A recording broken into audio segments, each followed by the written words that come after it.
Hello গাছ, আসসালামু আলাইকুম। মাহে রমজান। আজকেও চলে আসলাম বাগানে। তো এটা হচ্ছে আমাদের কলা বাগান।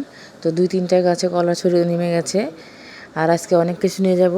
তো চলুন তুলে নিই টমেটোগুলো আগে। তো দেখুন টমেটোগুলো এখন তুলে নিচ্ছি। অনেকগুলো পেকেছে, তো চায়নাগুলো পাকেনি, দেশিগুলো পেকে আছে, দেশিগুলো নিয়ে যাচ্ছি।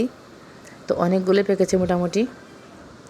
রমজান মাস, তেমন সবজি খাওয়া হয় না, তারপরেও নিতে হয়, না হলে পেকে ঝরে পড়ে যায় আর পচে যায় নিচে পড়ে।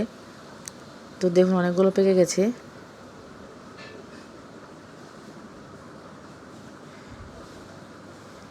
দেখুন কাঁচা, সবগুলো কাঁচা, দেশিগুলো শুধু পেকে গেছে, ওগুলো পাকেনি, সব কাঁচা। তো টমেটো পাড়া হয়ে গেছে, বেগুনগুলো কেটে নিচ্ছি। গোল বেগুনও কাটা হয়ে গেছে, ওগুলো বাড়তি হয়ে গেছে, ওগুলো নেব না। লম্বা কটা বেগুন আছে, তাই নিচ্ছি। তো সবজিগুলো নেওয়া হয়ে গেছে, এখন ফলগুলো পেরে নেব, চলুন। তো দেখুন ফলগুলোও প্রায় পেকে গেছে মোটামুটি, অনেক সুন্দরভাবে পেকেছে। তো সবগুলো পারবো না, অল্প করে নেব ইফতারিতে খাওয়ার জন্য। অনেক সুন্দরভাবে পেকেছে, কালো কালো লাগছে, সুন্দর ভালো লাগছে দেখতে।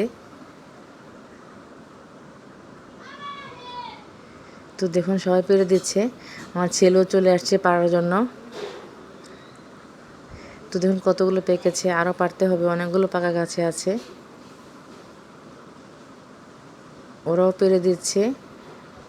মাশাআল্লাহ অনেক বড় গাছ, তো অনেকজনই পারছে। তো দেখুন কী সুন্দর বাজার করে নিয়ে আসলাম। এটা হচ্ছে টমেটো দেশিটা, আর ওই দুটো হচ্ছে চায়না, বেশি পাকেনি। এটা হচ্ছে বেগুন, আর হচ্ছে বালমি ফল। তো ভিডিওটা কেমন লাগলো অবশ্যই কমেন্টে বলে দেবেন। সবাই লাইক করবেন, শেয়ার করবেন বেশি বেশি করে। আর ঈদের শুভেচ্ছা রইল। রমজান তো চলে যাচ্ছে, তো সবাই ভালো থাকবেন, সুস্থ থাকবেন। আল্লাহ হাফেজ।